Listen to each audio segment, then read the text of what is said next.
Good morning, everyone. This is video 2, I think, in a series. And in this video, I'm going to talk about the brokerage. And I'm going to talk about the contract that you have with a brokerage when they represent you. You don't have a contract with the realtor. You have a contract with the brokerage. And you need to know about that brokerage, what they specialize in, what they're building. Because each brokerage does its business differently in real estate. Yes, you can hire a brokerage like, say, RE/MAX. They're a brokerage, and they have lots of different brokerages here in Windsor. There's several of them. Or you can hire Real as a brokerage. And Real is the fastest growing brokerage in the United States and Canada right now. RE/MAX agents in droves.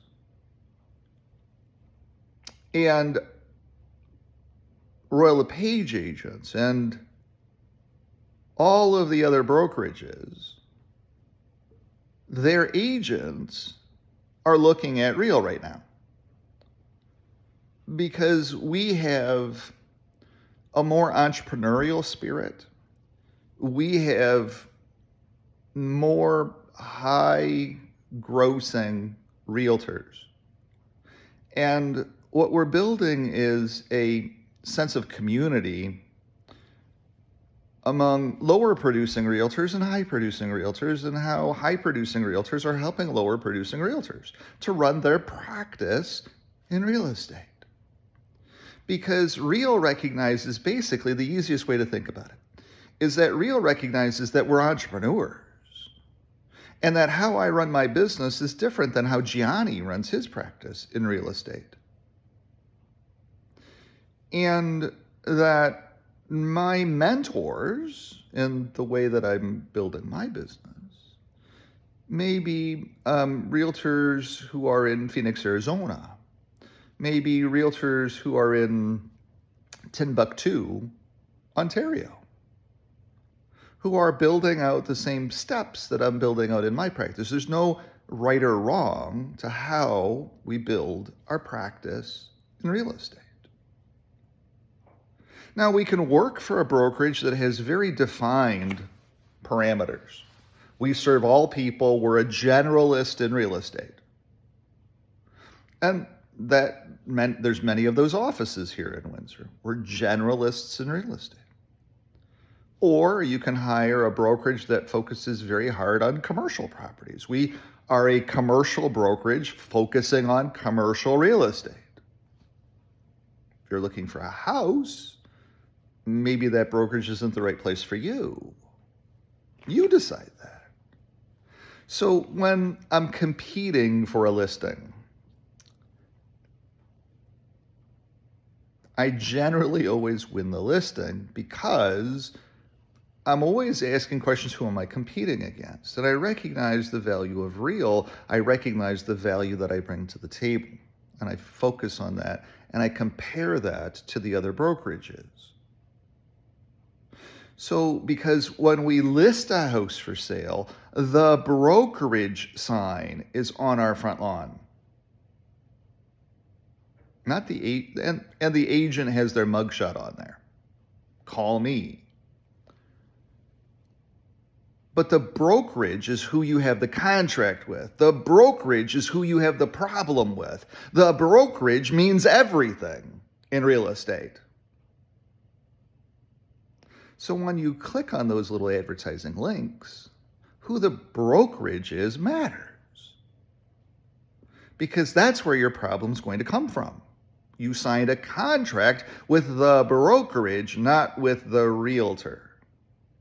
And the brokerage is run by somebody other than the realtor. You haven't met the owner of the brokerage yet. You don't know how they run their entrepreneurial business. Okay? That's where the problem comes in. So let me give you an example. I have a client who reached out to me this week, or not a client, they're not a client yet. I can't really talk to her in any formal way. She reached out to me. She's been under contract with a brokerage to find a house for many months now here in the city of Windsor, and she's working with an inexperienced realtor at that brokerage who doesn't know real estate and may only be doing real estate part-time. We don't even know that because there's a lot of part-time realtors, and there's nothing wrong with a part-time realtor here in the city of Windsor. There's absolutely nothing wrong. But your contract isn't with that realtor. Your contract is with a brokerage. So at the end of the day, she then goes and says, hey, I would like to break free from this brokerage contract I have and move to a different brokerage. How do I do that, please? And the manager or the person that owns that brokerage says, hell no. I'm not letting you out of this contract that you signed. Even though you didn't know what you're signing, that's not up to me to tell you. It actually is up to me, by the way, to explain to you what you're signing. And that broker can be held accountable for saying something like that at RICO. It is our responsibility to explain every freaking line on a piece of paper. It's why we have licenses to do that. But the brokerages all have their businesses be different. My business in real estate is to make sure, or try to do as best as I possibly can, to explain every option to you. So this young lady calls me, she says, Brian, I want to fire them, but they're saying that they won't allow me to fire them. Is that truthful? And the answer is yes, because both parties have to agree to extinguish the contract that exists between both parties. One party can say, yeah, I want to get rid of my contract. The other party has the right to be able to sit there and say, no, I don't want to get rid of my contract.